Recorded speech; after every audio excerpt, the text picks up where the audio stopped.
Well, hello there, and welcome to this kind of podcast video, which is going to be, of course, not really a video with gameplay, but it's more like you're going to be hearing me for a while. First of all, well, why has been almost more than one month since my last video until now? Well, I've been out for a very long time in a holiday trip. I came back last Sunday. And well, I have planned to put something up already by Monday, Tuesday night, but something big has happened. You all know what I'm talking about in Gaijin's forums.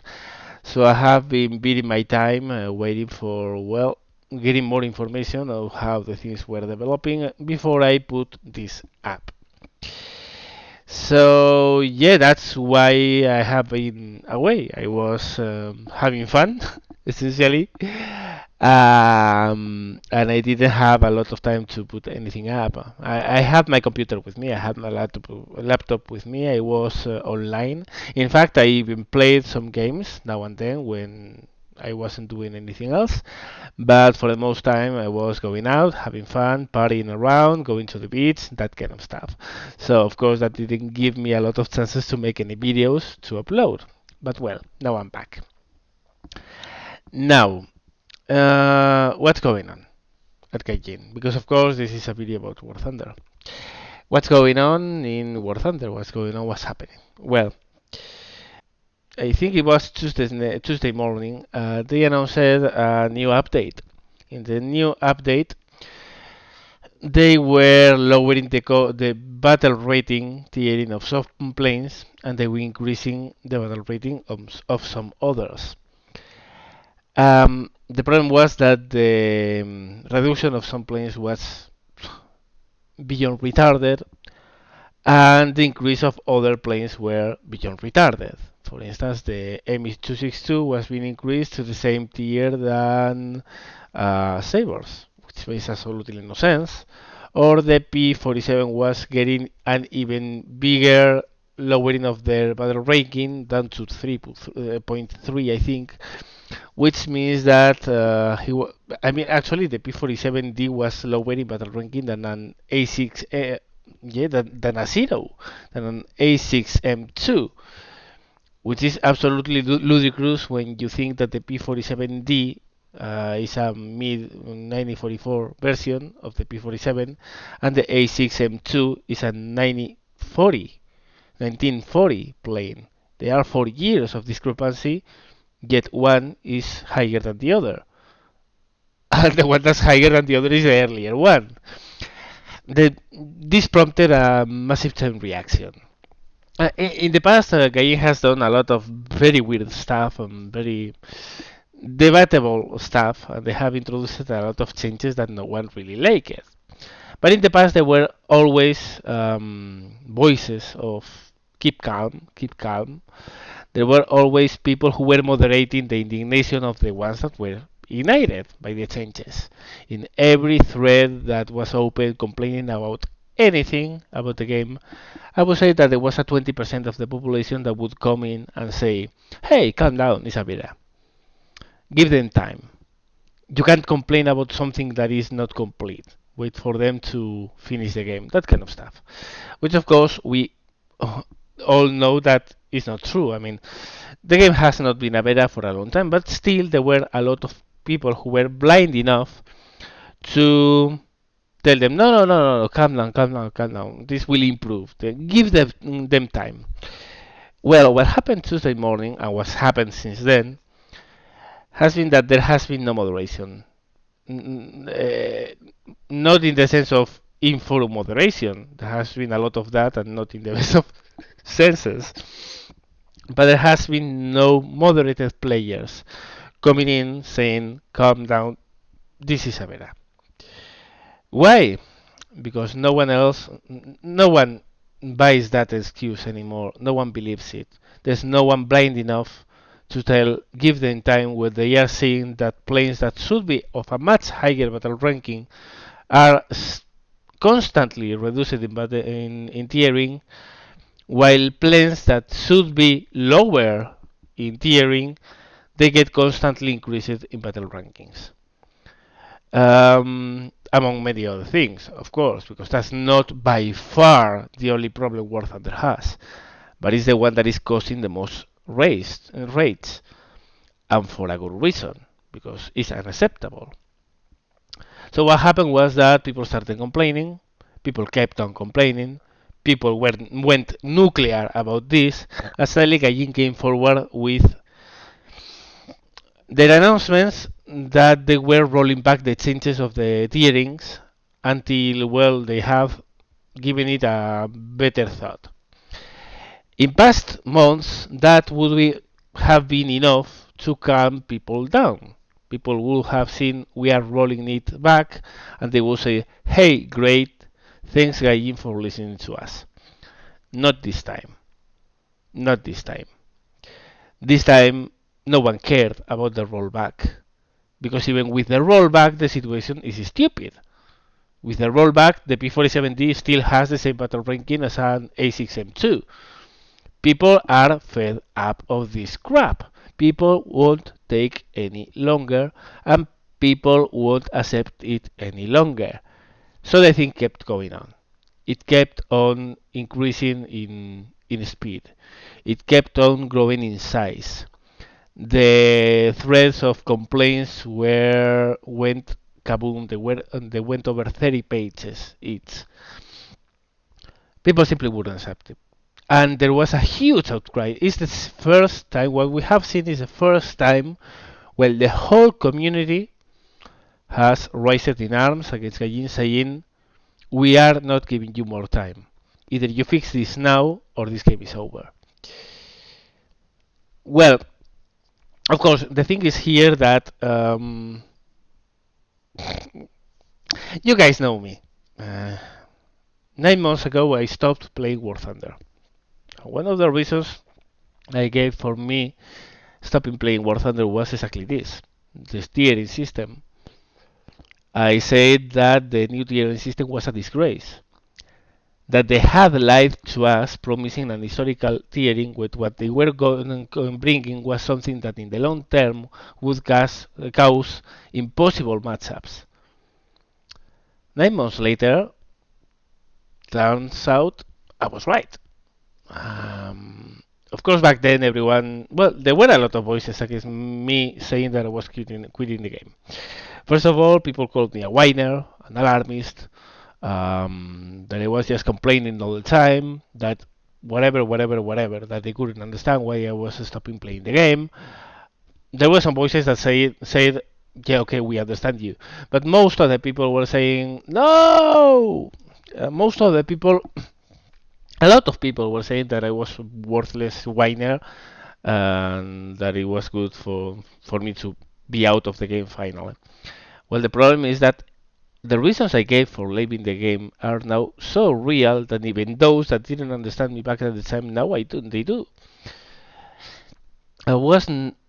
I love this game. I love this game so much. I think it has such potential, and it's a very repeated statement. Potential, War Thunder. Everyone says it has huge potential.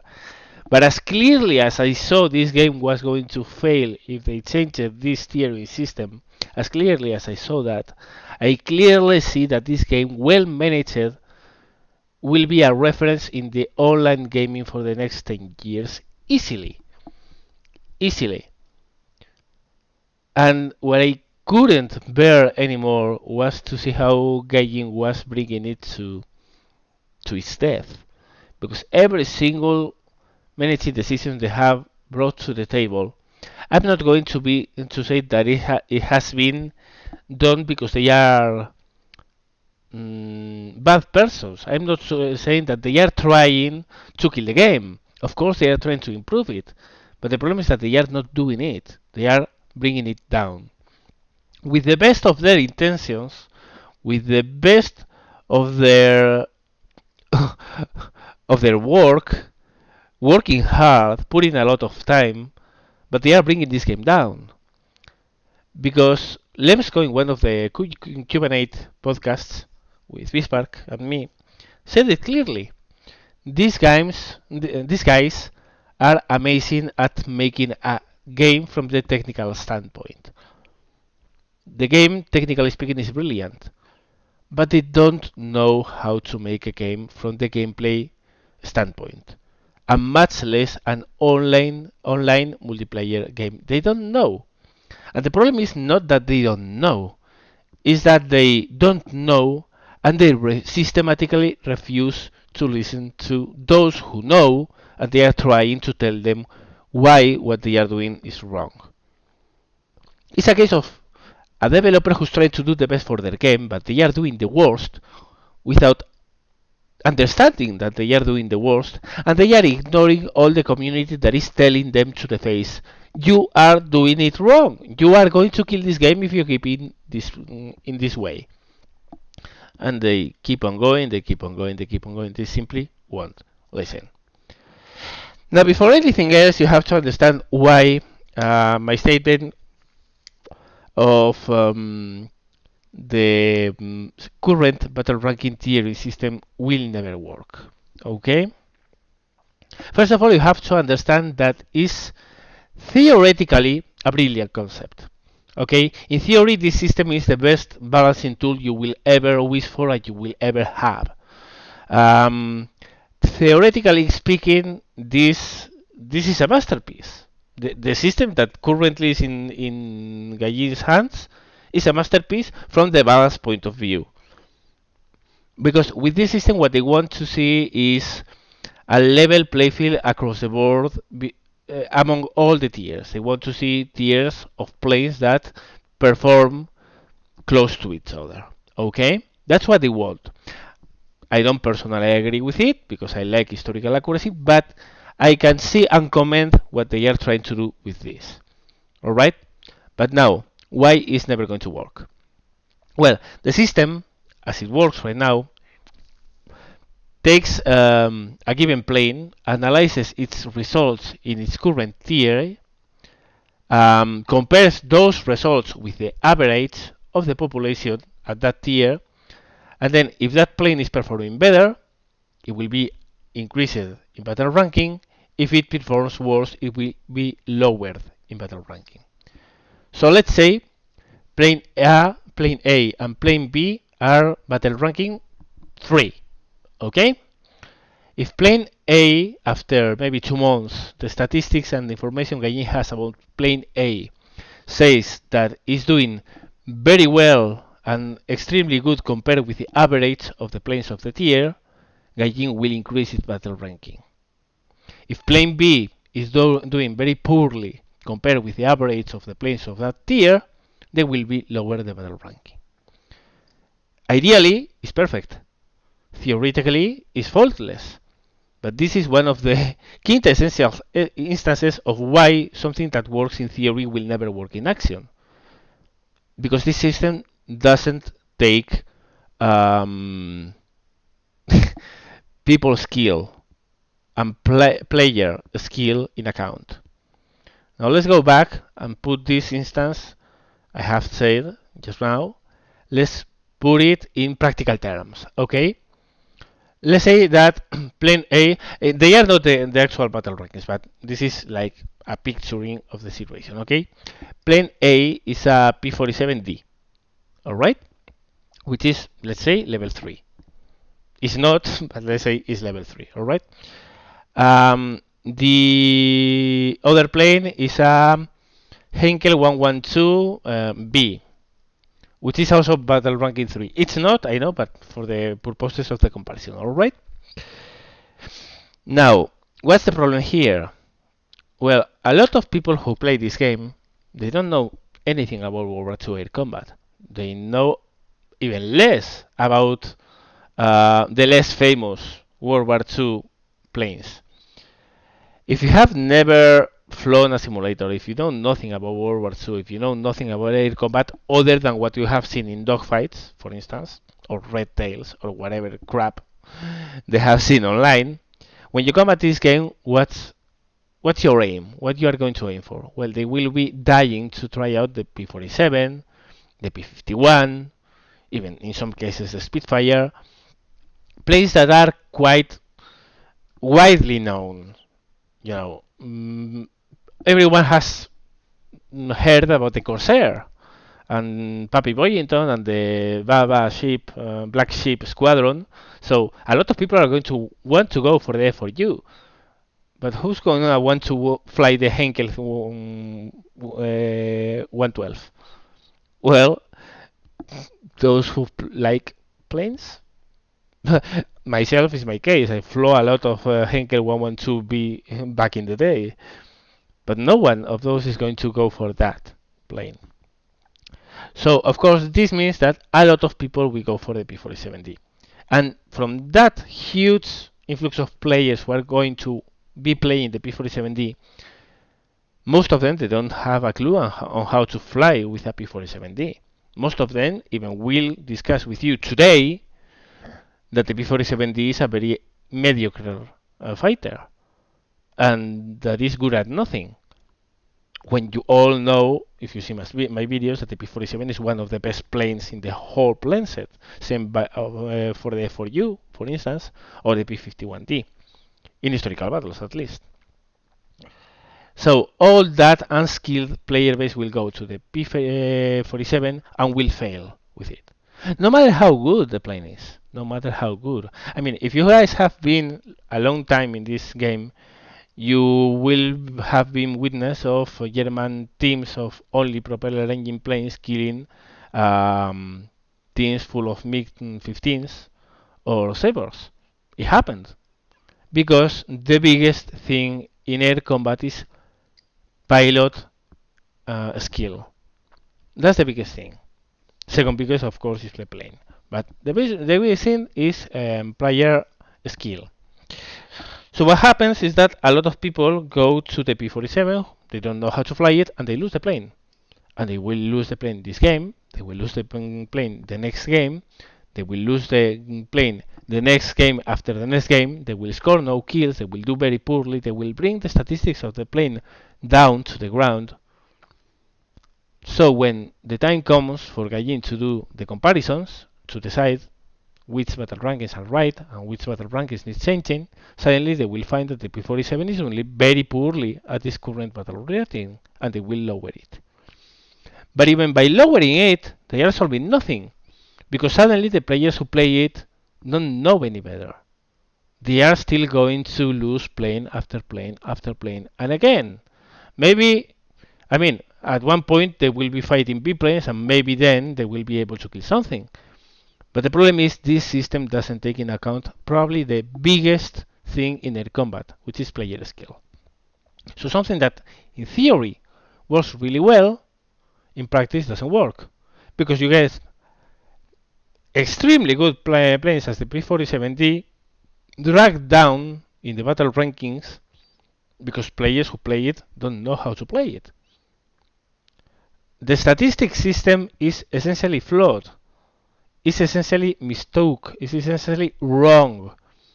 It's a systematic failure. I mean, there's no way this system is ever going to work because it won't.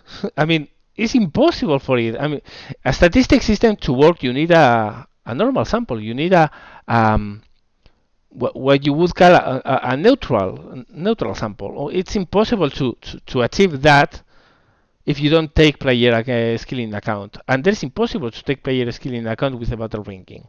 It's impossible. So, I'm in record in a lot of places saying the battle ranking system currently and the TNA system currently War Thunder is shit. And it is. It's crap. It's utter bullshit. It's atrocious. It's horrible. It's critically doomed to fail and to drag the game down with it. But what I can't say is that it has been designed with a bad idea. The idea is not good because it's never going to work, but the idea is commendable. I mean, Gaijin's intentions with this system they are good. They are good intentions. They decided we are not going to go with historical balance, let's try this, which is kind of balancing by performance. The problem is that the system is, as I told you and as you saw, is essentially flawed. It's never going to happen. It's never going to work. Now, back to historical tiering. Why historical tiering will work? Well, of course, first of all, you have to listen, okay? Don't go and start thinking, no, ME262s versus P51s. No, no. Think for a second. One of the things history teaches us, and one of the things World War II history tells us, is that for 95% of the conflict, planes that were coexisting, they weren't equals. However, for instance, let's say that when the Germans invaded the USSR, they found a lot of I-15 biplanes with their Bf-109 Air Force. That, of course, was a huge lopsided engagement for the Germans. However, if we don't take in account when the planes were until when the planes were in service, but when they were introduced in service, suddenly we find huge balance. Because each time one of the sides introduced something new that gave them an advantage in air combat, in a matter of few months and even few weeks in some cases, the other side would rush something into the front to equalize the competition. So if you balance things by date of introduction in service and know by how long they stood in service, suddenly you find a natural balance. You find Spitfire 9 versus 190A1. You find P51D versus Focke-Wulf Dora. You find F4U Corsair versus I don't know, N1K1. You find all you find are balanced matchups on their own. Historically, they were balanced. Everyone rates the Spitfire 9 every bit as good as the early Focke-Wulf 90A. Everyone rates the Focke-Wulf Dora 9 as the equal of the Mustang. Everyone rates as the N1K1 as a very fierce competitor for the Corsair. Everyone rates planes from the same eras as equal of their competitors, because each time it was in their best interest. Each time one of the sides introduced a new plane that gave them an advantage, the other side would answer in a hurry to bring something new to the table themselves to level the playfield. So if you set up the tiering system and the tiering spread to cover for the proper lapses of time, in those tiers what you are going to end is with natural balance. Get what I mean? Of course, now something will jump again with the the B17 thing is a totally different thing that I will enter into a second. Something will jump with the ME262 versus P51D scenario. Yes, historically it did happen, and that's why I say 95% of the time, historically speaking, World War II air combat was balanced on its own. There was a 5% that wasn't, and part of it is the early jets. There were some other instances of one side having a bigger advantage over the other for a longer period of time, but you can deal with those cases individually. What can you do to prevent the ME262 versus P51D thing?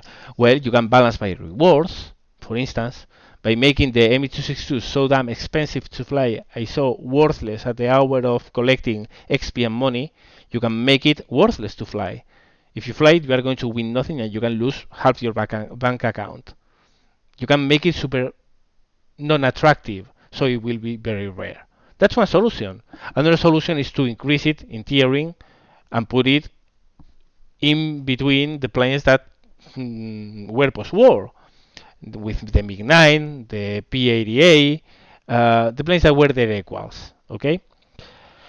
You can do a lot of stuff. You can even include a system called per points, which has been in place in SS High 2 for 11 years now, when they introduced the ME262, and no one has complained about the ME262 in SS High for 11 years, because the system prevents for it from being common. It's a very rare sight, And when you see it, you really want to kill it. You don't say, "Oh shit, no, I'm M262. No, this is unfair." When one player in SSI sees an M262, he says, "Oh yes, I want to kill that guy." Because of the perk point system. I'm not going to explain it. If you want to, well, you can go to SSI forums and take a look at what it is. But yeah, it's a valid system. Maybe not as valid for War Thunder than it is for SSI, because SSI is based in online permanent arenas, while War Thunder is mostly team deathmatch games. But still, I think it would work. At least would work better than what we have right now. So again, as you can see, there will be some exceptions to what I started saying. Historical tiering is balanced on its own. There will be some exceptions, but if you deal with those exceptions one by one, you end up with a perfectly balanced system without complication. Balance comes on its own. Historically based tiering it works on its own. You don't need complexity, you don't need complicated rules, you don't need any complicated data gathering, you don't need any complication and one by one investigation of each plane and how it performs and where it should be. Just put it in its in-service state and work on from there. Work on, again, in a framework. Think of it not as an immovable big chunk of rules. If this plane came in one of the 1st of June of 1941, it has to be in this tier and you can't move it. No. If it came in this date and it performs well within the framework of this tier, keep it there. If it's way too powerful, increase the tier. If it's way too weak, decrease the tier.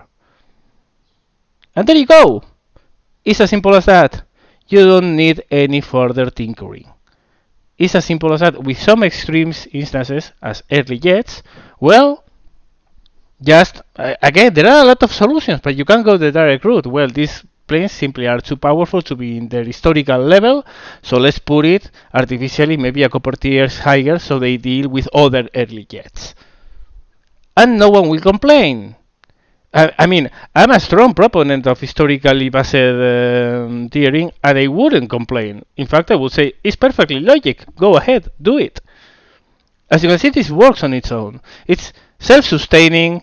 It's self-rewarding. I mean, and it's simple. This doesn't need a whole team of engaging developers scratching their heads in front of the data gathered tables, figuring out which plane has to go up and which plane has to go down.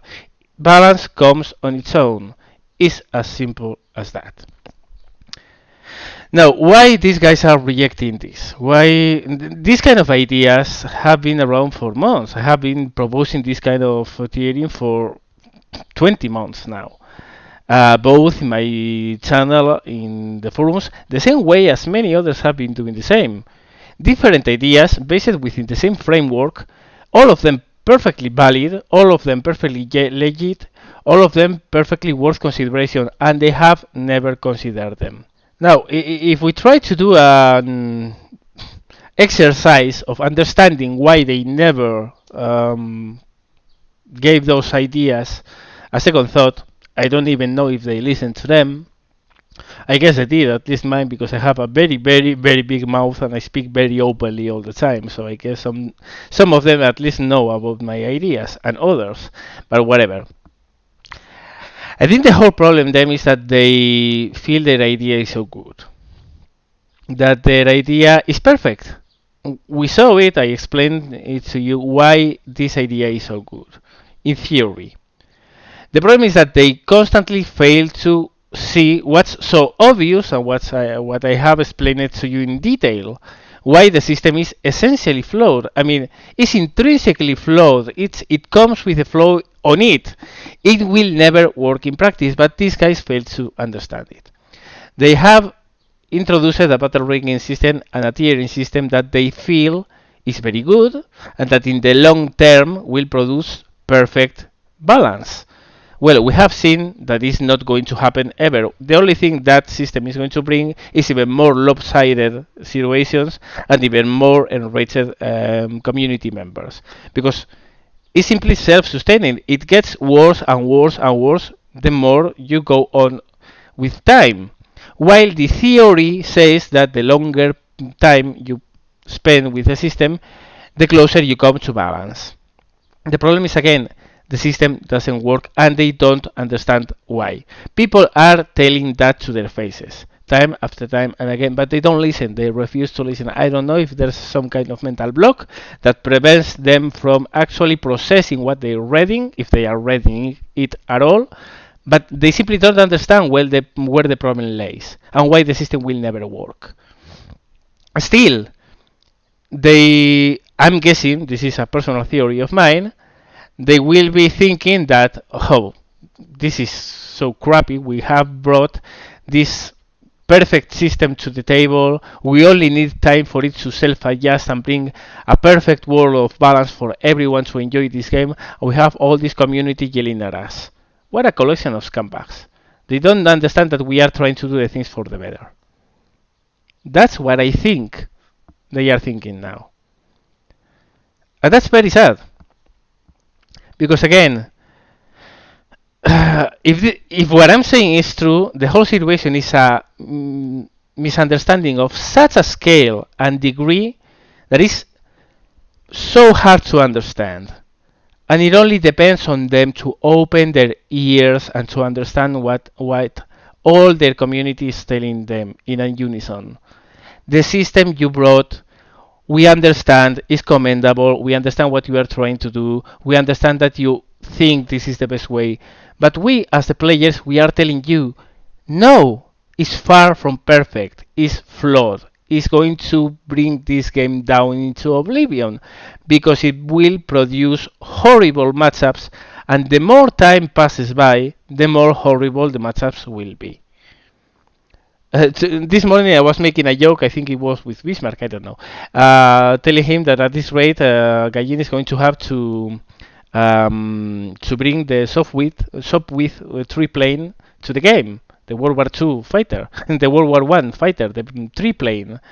Because at this rate, the P-47D is going to go so low in battle rankings that it will go negative. And then it would be unfair for it to be matched up against even against reserves. It's kind of a joke, of course, but seriously, that points out the inherent flaw with the system. And again, I think Gaijin is so close on itself that they perceive anything they hear that is not positive about their game as a direct attack, that they don't want to listen. They think that everyone is trying to that first of all, I think they don't understand, and people understand that they are trying to do the best, but that being wrong and taking a wrong measure is perfectly legit. I mean, we all commit mistakes and we all do things thinking it's for the best, and then it turns out that it's for the worst. At that point, all you have to do is to change that. I did this thing thinking it was for the best, and it turned out to be for the worst. Okay, I'm going to change it, I'm going to forget about it, and I'm going to do something totally different. There's no shame in admitting that. On the opposite, there's a lot to comment to that. You are wise enough that you realize that what you did was wrong and that you need to do something different that will work better. I think that they are in this mindset that says, everyone says we are wrong, damn it, we are not wrong, we are right. And we are going to prove everyone that we are right. And they are going to have to eat their words when they see this is right. Well, that's the worst thing they can do. First of all, because again, they are wrong. And in the long term, they are not going to prove themselves right because they are wrong. And this thing is going to collapse on itself and the whole game is going to go to hell. And way before they can prove anything, the game will have died on them because no one is going to stand this for too long. People are already quitting the game in pretty big numbers, and if they don't change things, they are going to quit in even bigger numbers. Second of all, it's really bad because it just points up at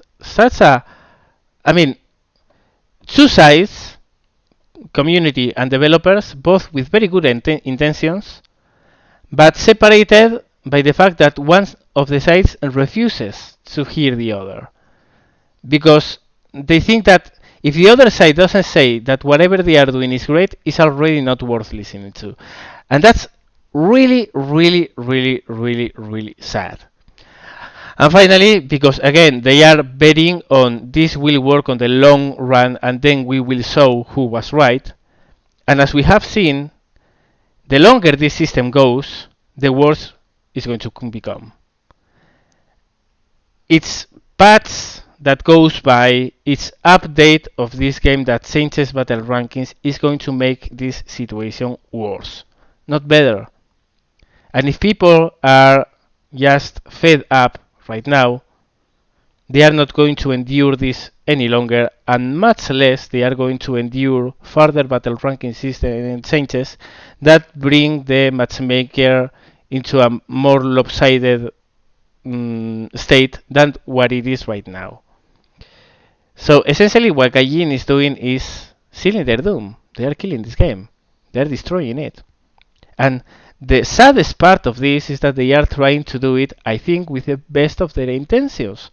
They are objectively, I can say, I do think, I positively think that they are trying to do the best in their book, but they fail to see that for that maybe what for them is the best is actually what's actually killing the game. Now right now there's an initiative that was put forward by one of the Gaijin developers that they are asking the community to name some emissaries, some kind of players or people who will act as a link between the community and them, kind of a spoken person to translate the community wishes to them. I happen to be one of the favorites for that spot. I'm not going to say that I'm really happy about it, because I'm not. It carries a lot of responsibility, and honestly, I don't know if this is going to end in anything good. Because on one side, we have a group of guys who have refused to listen to the community for a year and a half. And to believe that now suddenly they are willing to listen and to heed the advice of the community is very hard to trust on. On the other side, there's a very real chance that this is just a PR stunt, that they are not willing to change anything, and all they are trying to do with this is gaining some time for the community to settle down, for the whole thing to go back in the past, and for the whole thing to calm down on itself, so they don't have to change anything.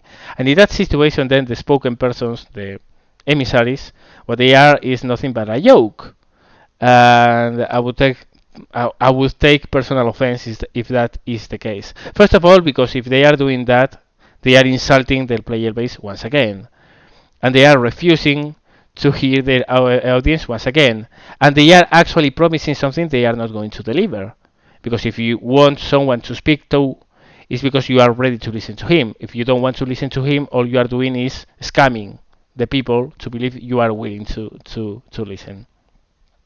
Say that, I have to say that if this goes on and the whole idea of the emissaries goes ahead, well, I will try to do my best with it. I'm, I think you guys again know me, and you know I have a very long past with Gaijin, and most of it is not positive. But I'm perfectly willing to leave that aside. I'm perfectly willing to forget about it and to start anew, to start from scratch. Maybe not totally forgetting what's happened in the past, but leaving it aside not to cloud my judgments. Are they willing to do the same? I don't know. I'm also trying to do the best for everyone. If I'm going to be the spokesman for the community, what I'm going to do is to translate the ideas of the community, not mine. Why do I say this? Because I'm a very open-minded guy and one who never hides anything. If I have an opinion, I share it with you guys and with everyone freely. You guys know where I stand. You have seen this in this particular video because I have put forward my idea of a perfect matchmaking for War Thunder. That I have my own convictions doesn't mean that I'm going to push for them. I'm going to push for whatever people tell me to push for. I will be acting on behalf of others, not on my own behalf. Finally, I really do think that I really have this feeling. I don't know if I believe it or not, but I do have the feeling that what we have in between hands right now is a huge, huge mistake and a huge case of a brutal case of miscommunication between developers and community. Probably because the developers fail to see that the community just wants the best for this game, and that when the community is saying that something is not great in the game or something is bad in the game, it's not because they hate the developer or they hate the game or they want to shit on the work they have done on the game. It's because they want to see a better game. Take this for instance. Myself, what I want is this game to be big and to be successful and to be the reference for multiplayer online games for the next 10 years. That would give Gaijin millions upon millions of dollars. I hate them so much. I want to sit on their job so much that I want them to earn millions in the future. That's how much I'm trying to sabotage their work by saying what I think. That's how much I hate them. I want to make them rich. That's what they fail to understand time after time after time and again. And the same as me, many others. Many others. I'm just someone who's known because he has a YouTube channel and he's been very open and outspoken about his opinions, and has never ever sold himself when he had the chance to get a bigger channel. I'm just a guy who a lot of people hear, and I have, as a result, a voice that reaches farther than many others. But believe me when I tell you, there's a lot of people in the forums who are saying exactly the same I'm saying, and they wish exactly the same for Gaijin. They don't want them to fail, they want to succeed. And there's another big thing here that Gaijin should understand. And I'm going to make an analogy here. Figure out that you are sitting in a lobby or wherever, and there's someone talking to you, and you refuse to hear him. You act as if you are deaf. Okay, you are playing deaf for 2 hours. Okay, and what this guy wants to tell you is really, really important. He starts approaching you in a pretty nice way. He's been polite, and he speaks to you. You don't answer. You play deaf. You act as if you have been told nothing. He repeats time after time his try to come at you and tell you that thing that is so important. And you play deaf. And you don't heed his advice, and you actually act as if no one was talking to you. Finally, after a given amount of time, the guy will lose his patience and will start yelling at your ear for you to hear that thing that is so important for you to know. Now at this point, of course, you go like, "Oh, you idiot bastard! Why are you yelling at my ear? Now I'm fuck off! I don't want to talk to you. Get the hell out of here! I'm not going to listen to you." That's a good analogy of what's happening right now in the forums, because now Gaijin is saying that they refuse to speak with anyone that is raging at him. Well, what do you expect? You have had a whole community trying to tell you what's wrong with this game for the last year and a half, and you have never paid attention to them. And the point has reached when people are so fed up that they are no longer in the situation to be polite with you. They are yelling at you, but you earned it. You were the one who earned that. Now you can't complain that people are trying to yell to your ear, because they have been trying to reach to you through polite ways for months upon months in the past. And you have never acted as if you were listening to them. What do you expect? People are fed up. People have spent a lot of money in your game, and they don't want to quit a game they have spent so much in. They want it to see fixed. They want to have fun with it. They don't want to go away. It's natural that they are going to yell to you. But still, their attitude is, you are yelling, I'm not listening. There are a lot of things that should change in Genjin. And again, I will repeat that I still think, I really honestly think, that they are trying to do their best for the game. They are just mistaken. And you can't hate anyone for being mistaken. All it requires is for them to understand that we are all here to help. And it's up to them to accept this help. If they are willing to, we will together, community and developers, have a game that will last for years. If they are not, once again, ready to listen, this game will be dead in, I predict, less than 3 months. So it's up to them. It's always been like this. It's always been on their own. It's been always on their hands. They have the power to take this game and make it incredible. It only takes one thing for them to listen. I hope they do. Well, this is all I have to say about this. I will start making videos again. Tomorrow I will upload something about Wargame, Red Dragon. There has been a new DLC. I will cover that. I will also put something, a pretty fun game I had with playing with helicopters. And well, yeah, back to making videos, I guess. So, well, as always, thank you very much for watching and listening. And see you later.